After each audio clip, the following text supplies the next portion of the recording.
குறிப்பிட்ட நட்சத்திரக்காரர்களுக்கு குறிப்பிட்ட சித்தர்கள் ரொம்ப பவர்ஃபுல்லா இருப்பாங்க. அதனால நம்மளுக்கு எந்த நட்சத்திரம் இருக்காங்களோ அவங்களுக்கு எந்த சித்தர் வழிபாடு சிறப்பாக இருக்கும். இவங்கெல்லாம் யாரு அப்படின்னு பாத்தீங்கன்னா, பொதுவாக இவங்க வந்து உடல் மேல் அக்கறை இல்லாதவர்கள். தன் உடல் தோற்றம். பொதுவாக எல்லாரும் என்ன பண்ணுவாங்கன்னா, கோயிலுக்கு போயிட்டு அப்புறம் ஜீவ சமாதிக்கு போவீங்க. அப்படி பண்ணாமல் ஜீவ சமாதிக்கு போயிட்டு கோயிலுக்கு போனீங்கன்னா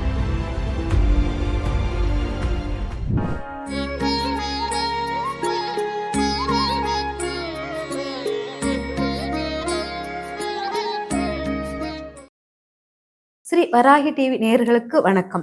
இப்ப வந்து நம்ம வந்து ஒவ்வொருத்தருக்கும் சித்தர் வழிபாடு, மகான்கள் வழிபாடு, ஜீவசமாதி வழிபாடு இப்படி சொல்லிட்டு முந்தியெல்லாம் ரொம்ப முக்கியத்துவம் வாய்ந்ததாக இப்போ இந்த காலகட்டத்தில் நம்ம வந்து எடுத்துக்கிறோம். ஏன்னா அந்த காலத்துல வந்து நம்ம சித்தர்கள் ஜீவசமாதி வழிபாடுகளை அவ்வளவு நம்ம வந்து ரசிச்சது கிடையாது. அவ்வளவு அனுபவபூர்வமா உணர்ந்து கிடையாது. ஆனா இந்த காலகட்டத்தில் நம்மளுடைய மக்கள் தொகை எண்ணிக்கைக்கு தக்கன, நம்ம ஆசைகளின் அளவு கூடுதலுக்கு தக்கன நம்மளுக்கு சித்தர்கள், மகான்கள் எல்லா வழிபாடுகளும் நமக்கு அதோடைய முக்கியத்துவம் தெரிஞ்சிருக்குது. ஒவ்வொருத்தருக்கும் ஒவ்வொரு சித்தர்கள் ரொம்ப பரிபாசை உடையதாக மாறி இருப்பாங்க. அதாவது பரிபாசை உடையதுன்னா எல்லா சித்தர்களும் எல்லாருக்கும் அருள் புரியவர்களாக தான் இருப்பாங்க. ஆனா குறிப்பிட்ட நட்சத்திரக்காரர்களுக்கு குறிப்பிட்ட சித்தர்கள் ரொம்ப பவர்ஃபுல்லா இருப்பாங்க. அதனால நம்மளுக்கு எந்த நட்சத்திரம் இருக்காங்களோ அவங்களுக்கு எந்த சித்தர் வழிபாடு சிறப்பாக இருக்கும் அப்படிங்கிறத வரும் வாரங்களில் வரும் எபிசோடுகளில் நான் ஒவ்வொன்றா உங்களுக்கு ஒவ்வொரு நட்சத்திரத்துக்காரர்களுக்கும் தனித்து அந்த நட்சத்திரக்காரர்கள் ஏன் இதுல இவ்வளவு எஃபெக்ட் கொடுத்து வழிபாடு பண்ணணுங்கிறது நான் சொல்லுவேன். இப்ப வந்து நம்ம சித்தர்களும் ஜீவ சமாதிகளும் அப்படிங்கிறத வந்து சித்தர்கள் ஜீவ சமாதிகளும் அப்படிங்கிறது நம்ம வழிபாடு முறைகளும் தெரிஞ்சுக்கிட்டோம்னா அதுக்கப்புறம் நம்ம எல்லாமே ஈஸியா இருக்கும். முதல்ல சித்தர்கள் மகான்கள் இவங்கெல்லாம் யாரு அப்படின்னு பாத்தீங்கன்னா, பொதுவாக இவங்க வந்து உடல் மேல் அக்கறை இல்லாதவர்கள். தன் உடல் தோற்றம் இது மேல் அவங்களுக்கு கவனம் செலுத்த மாட்டாங்க.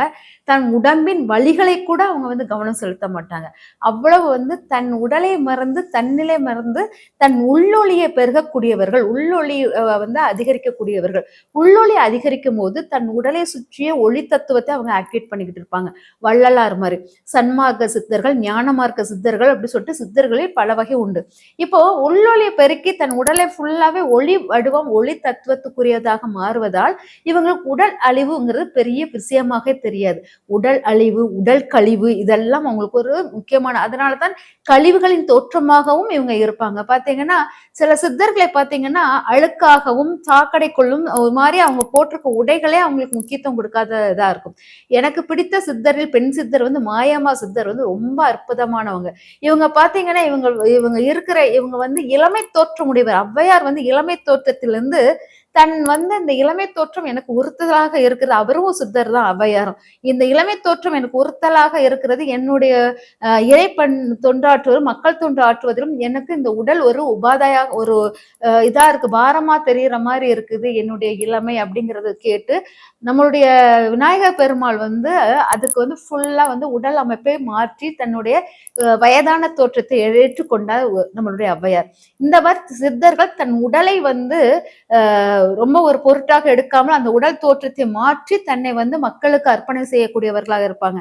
இதுல ஔவையார் தன்னுடைய வயதான தோற்றத்தை எடுத்துக்கொண்டது போல் மாயம்மா வந்து தன் அழகான மாயம்மா நேபாள் முகம் ஜாடையில் அழகாக இருப்பாங்க. அவங்க வந்து என்னன்னா தன்னுடைய முகத்தோற்றத்தையும் இதெல்லாம் அழகு கொலையும் எல்லாம் அருவருக்கத்தக்க தன் முகத்தோற்றத்தை எனக்கு கொடுங்க அப்படின்னு சொல்லிட்டு வாங்கி எடுத்திருப்பாங்க. இந்த மாதிரி தன் முகத்தோற்றத்தில் மாற்றத்தை எடுத்து அந்த மாயம்மா வந்து அந்த கடலில், அதாவது குமரி அன்னையே வந்தது போல் அவள் இருந்தாள் மாயம்மா. அதுதான் குமரி அன்னை தான் அவ. அதனால சித்தர்கள் வந்து ஒரு தோற்றத்துக்கும் அவங்களோட அற்புதங்களுக்கும் வேறுபாடுகள் உண்டு. குலத்தோற்றமும் வேறே. அவங்களுடைய குலத்தோற்றத்தையும் எடுக்க முடியாது, ஒரு தோற்றத்தையும் எடுக்க முடியாது சித்தர்கள் வழிபாடு. அதனால சித்தர்களில் வந்து நம்ம ரசிக்கக்கூடியது அவங்க உள்ளொளியை உற்று நோக்கினால் மட்டுமே சித்தர்களுடைய அருள் நம்மளுக்கு கிடைக்கும். உள்ளொளியை பார்க்க நம்ம கற்றுக்கொள்ளணும். உள்ளொளி எப்படி பார்க்கணும்னா நம்மொழியை நம்ம பெருக்கி அவங்களுடைய சித்த சமாதிக்கு போய் அந்த கண் மூடிக்கிட்டு உங்களோட மூன்றாவது கண் வழியாக அவங்க உள்நோக்கும் போது உங்களுக்கு அவங்களுடைய அற்புதமான செயல்கள் வெளியே தெரியும். சரி நம்மளுடைய சித்தர்கள் ஜீவசமாதிக்கு போனீங்கன்னா மெடிடேஷன் அதை கண்ணை மூடி உங்களுடைய 3வது கண் நெற்றி பூர்வத்துக்கிடையே உங்களுடைய ஒருமுகப்படுத்தி நீங்க பார்க்கும்போது நிறைய விஷயங்கள் உங்களுக்கு ஆட்டோமேட்டிக்கா வந்து கிரியேட் ஆகுது உங்களுக்கு புரியும். நிறைய லைஃப்ல மாற்றம். நீங்க போய் படபடப்பட இறைவனை வேண்டுவது போல் வேண்டக்கூடாது. நிதானமான முறையை பின்பற்றி வரும்போது தான் அந்த சித்தர் வழிபாடுக்கு சிறப்பாக இருக்கும். பொதுவாக சித்தர்கள் பார்த்தீங்கன்னா எல்லா கோயில்களுக்கும் பின்னாலேயோ இல்லாட்டி முன்னாலேயோ ஒரு சித்தர்கள் வந்து கண்டிப்பாக இருப்பாங்க. ஒரு கோயில் இருந்தா அங்க வந்து சித்தர்களுடைய பீடமும் கொஞ்சம் இருக்கும். சித்தர் ஜீவசமாதி இருக்கும். அதனால இந்த ஜீவசமாதியை வழிபட்டுட்டு உங்க கோயிலை வழிபாடு பண்ணும்போது அது சிறப்பான ஒரு பலனை தரும். பொதுவாக எல்லாரும் என்ன பண்ணுவாங்கன்னா கோயிலுக்கு போயிட்டு அப்புறம் ஜீவசமாதிக்கு போவீங்க. அப்படி பண்ணாமல் ஜீவசமாதிக்கு போயிட்டு கோயிலுக்கு போனீங்கன்னா அது மாற்றங்கள் கொடுக்கக்கூடியதாக இருக்கும். இறைவன் என்ன சொல்லியிருக்காரு தெரியுமா? என்னுடைய என்கிட்ட வேண்டுற பக்தர்களுக்கு என்னால் செய்ய முடியாட்டாலும் பரவாயில்ல, எனக்காக நான் எனக்காக உருவாக்கப்பட்ட சித்தர்கள் மகான்கள் அவங்கக்கிட்ட வேண்டுதல் வச்சு எந்த கோரிக்கையும் தப்பக்கூடாது, எல்லா கோரிக்கையையும் நிறைவேற்றக்கூடியதாக இருக்கணும், அவங்க வாக்கு வந்து சிறப்பானதாக இருக்கணுங்கிறதுக்காகவே கடவுள் வந்து இறைவன் வந்து அவங்களுக்கு முக்கியமான பவர் எல்லா சக்தியும் அவங்களுக்கு கொடுத்துருக்காங்க. அதனால நம்ம விதியை மாற்றக்கூடிய அற்புத சக்தி அந்த மகான்களுக்கு சித்தர்களுக்கு அதிகமாக இருக்குது. அது இறைவனே பரிசாக கொடுத்தது போல அர்த்தம். அதனாலதான் பாத்தீங்கன்னா பிருகு முனிவர் வந்து அவ்வளவு இதா இருந்து நம்மளுடைய பிருகு முனிவருக்குள்ள அற்புதம் வந்து நம்மளுடைய பெருமாளை காலால் எட்டி உடைக்கிற அளவுக்கு ஒரு தைரியம் அவருக்கு இருக்குதுன்னா அது வந்து அவ்வளவு வலிமையான சித்தர்கள் மகான்கள் இருக்கிறாங்க அப்படிங்க. அந்த வலிமைக்குரிய அந்த சித்தர் மகான்கள் வந்து நம்மளுடைய விதிகளின் இதை வந்து மாற்றக்கூடியவங்க. இப்ப நீங்க ஜீவ சமாதியில் போய் தான் நான் வழிபட முடியுமா, வீட்டில் வச்சு வழிபட முடியாதா அப்படின்னு சொல்லிட்டு நிறைய பேருக்கு கொஸ்டின் இருக்கும். என்னுடைய வீட்டில் ஹாலில், அதாவது வரவேற்பறையில் நான் சித்தர்கள் மகான்கள் போட்டோ வைப்பது எனக்கு என் கணவர் ரொம்ப ரசித்து வச்சு அதில் தான் அதுக்குள்ளே அவர் உட்கார்ந்துருப்பார். அந்த ஹாலில் அங்கே தான் அவருடைய ஆய்வுகளே இருக்கும். அவருடைய வரவேற்பறையில் சுற்றியுமே மகான்கள் ரிஷிகளுடைய ஃபோட்டோ தான் அதிகமாக இருக்கும். இந்த ரிஷி மகான்கள் ஃபோட்டோவுக்கு நடுவில் அவர் புத்தகங்கள், நூலகம் மாதிரி புத்தகம் நிறைய வச்சிருப்பார். அதுக்கு இடையில் அவர் புத்தகங்கள் வாசிப்பதும் புக்கு எழுதுவதும் இந்த மாதிரி செய்வாங்க. இவங்களுடைய ஆசீர்வாதம், இவங்களுடைய பார்வையை அவர் வாழ்வது போல் ஒரு தோற்றம் எப்பவுமே இருந்திருக்குது.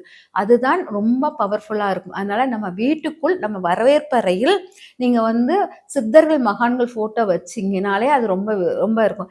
உடனே நீங்க போட்டோ வச்சு அவங்களுக்கு கடவுளுக்கு நிகரான நியமனம் பண்ணுவதை விட அவங்கள சாதாரண முறைகள் நீங்க கண்ணால் பார்த்து ஆக்டிவேட் பண்ணாலே அவங்க வந்து ரொம்ப அற்புத சக்தி வாய்ந்தவங்க.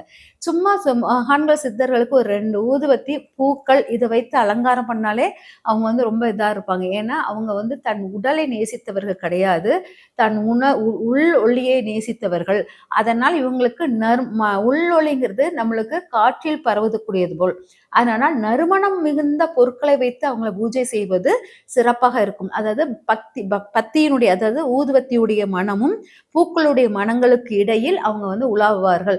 சித்தர்கள் மகான்கள் வருகை வந்து நம்மளால அறிய முடியும் அப்படிங்கன்னா சாம்பிராணி புகை வாட வருவதும், விபூதி ஸ்மெல் வருவதும், பூக்களுடைய மனங்கள் வருவதும், நம்ம சித்தர்கள் நம்ம வீட்டுக்குள் வருவதை நம்மளால் உணர முடியும். இந்த மாதிரி மனங்கள் மூலம் நம்ம வந்து உணர வைக்கக்கூடிய அற்புத சக்தி வந்து மகான்களுக்கு சித்தர்களுக்கு உண்டு. பொதுவாக நம்ம கடவுளை வந்து உருவமாக பார்த்து பார்த்து பழகியிருக்கோம். ஆனா மகான்கள் சித்தர்களுக்கு நம்ம உணர்வுகள், நம்ம உணர்தல் மூலமாக உணர முடியும். அவங்களுடைய வருகை வந்து நம்ம வந்து காற்றின் ஒளியின் வழியாகவோ காற்று வடிவாகவோ தான் நம்ம உணர முடியும். அதனால்தான் நம்ம வந்து அவங்களுடைய வழிபாட்டில் பத்தியும் பூக்களும் ரொம்ப முக்கியத்துவம் வாய்ந்ததாக நம்ம எடுத்திருக்கிறோம். அதனால நம்ம வீட்டில் பூஜிக்கும் முறையில் விளக்கேற்றி உடனே நான் விளக்கேற்றி மணியாட்டி சாமி கும்பிட்டு நைவேத்தியம் வச்சு அந்த இதுவே அவங்களுக்கு கிடையாது. நைவேத்தியம் வைக்கணும்னு அவசியம் கிடையாது. ஏன்னா அவங்க உடலை வளர்க்கக்கூடியவர்கள் கிடையாது, ஒளியின் தன்மையை வளர்க்கக்கூடியவர்கள். அதனால் நீங்க நெய்வேத்தியம் வைக்கிற, தண்ணி வைக்கிற அந்த இதுவே தெரியாது அவங்களுக்கு. அவங்க உயிரோட இருக்கும்போது கூட அவங்க உணவுக்கும் தண்ணிக்கும் முக்கியத்துவம் கொடுக்காம வாழ்ந்த ஒரு ஜீவன்கள். அவங்களுக்கு நீங்க அதை வைத்து படைத்து அவங்களை இது பண்ணணும்னு அவசியம் இல்லை.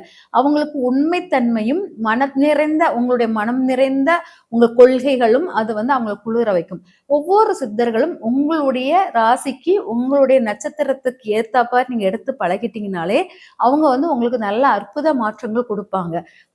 நம்ம பிறக்கும்போது என்ன நட்சத்திரத்த பிறந்திருக்கோமோ, அது நம்ம விதியை நிர்ணயம் செய்வதாக இருக்கும். அதுபோல் தான் சித்தர்கள் அதே நட்சத்திரத்த சித்தர்களும், நீங்க அதே நட்சத்திரத்துல பிறந்த சித்தர்கள் வந்து அந்த விதியை மாற்றக்கூடிய அற்புத சக்தி அந்த சித்தர்களுக்கு உண்டு. பொதுவாக பாத்தீங்கன்னா, அந்த சித்தர்களுடைய எந்த நட்சத்திரத்துல பிறந்திருக்காங்களோ, அந்த சித்தருடைய வாழ்க்கையும் உங்க வாழ்க்கையும் ஓரளவு ஒட்டி போவது போல் இருக்கும்.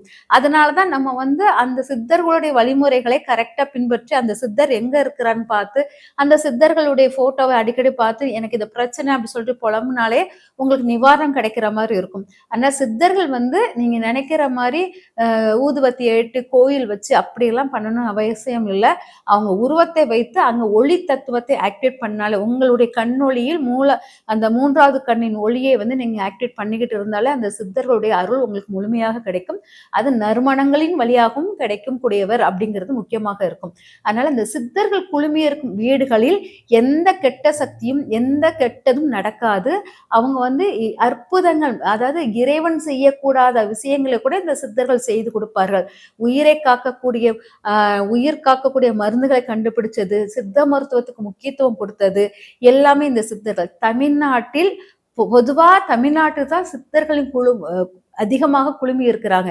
இங்கதான் மலைப்பகுதி, மலை சார்ந்த பகுதிகளும் நீர், அருவி, கடல் இதெல்லாமே ஒன்னா ஒரே இடத்துல மேற்கு மலை தொடர்ச்சி இருக்கு இல்லையா, அதை சார்ந்த பகுதியை பார்த்தீங்கன்னா அங்க கடல் சூழ்ந்து இருக்கும். அங்கிருந்து குற்றால அருவி விழும், அப்புறம் ஓடும் ஆறு, இது எல்லாமே நம்மளுக்கு ஒன்னா சேர்ந்து ஒரே இடத்துல அந்த எல்லாமே இருக்கிறதுனால இந்த இடங்களில் அதிகமாக சித்தர்கள் மகான்களின் நடமாட்டம் அதிகமாக இருக்கிறது.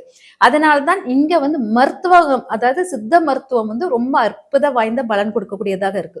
ஒவ்வொரு சித்த மருத்துவத்துக்கும் ஒவ்வொரு சித்தர்கள் மூலிகைகளுக்கும் முக்கியத்துவம் வாய்ந்தவர்கள். போக்கர்ங்கிற சித்தர் வந்து நேபாளத்திலிருந்து இங்க வந்து இதை நம்மளுக்கு போக்க சித்தர் வந்து நம்மளுடைய ஆயுள் விருத்திக்கான ஒரு நவபாசனம் இதெல்லாம் நம்மளுக்கு உருவாக்கி கொடுத்தாரு இல்லையா, அவ்வளவு அற்புதம் இந்த தமிழ்நாட்டை சுத்தி இருக்குது. இதை நம்ம பயன்படுத்த தெரியாமல் நம்ம வந்து ரொம்ப எளிமையாக எடுத்துக்கிட்டு இருக்கோம். எப்படின்னா நம்மளுடைய மாய தோற்றத்துக்கான முக்கியத்துவத்தை மட்டும்தான் அந்த சித்தர்கிட்ட உணர பார்க்கிறோம். நம்மளுடைய உள் மனதில் இருக்கக்கூடிய ஆழ் மனதில் உள்ள வழிகளையும் ஆழ் மனதில் உள்ள கருமாக்களையும் நம்ம போக்குவதற்கு இன்னும் சித்தரை நாடவில்லை. ஆனால் சித்தரை எந்த நோக்கில் நம்ம நாடுகிறோம்ங்கிறது தான் முக்கியமானது. அந்த நோக்கில் நாடினீங்கன்னா இந்த இடம் உங்க கர்மாவின் வழிகளை நீக்கிட்டாலே உங்களுக்கு உலகையே அந்த மாய உலகத்துக்குள் வாழ முழு தகுதியும் கிடைத்துவிடும். இது ரெண்டுக்கும் நீங்க வந்து சரியான சித்தர் வழிபாடுகளை எடுத்துட்டு வரும்போது நல்ல பலன்களும் விதிகளை மாற்றக்கூடிய விதி பயனும் உங்களுக்கு வரக்கூடும். நன்றி, வணக்கம்.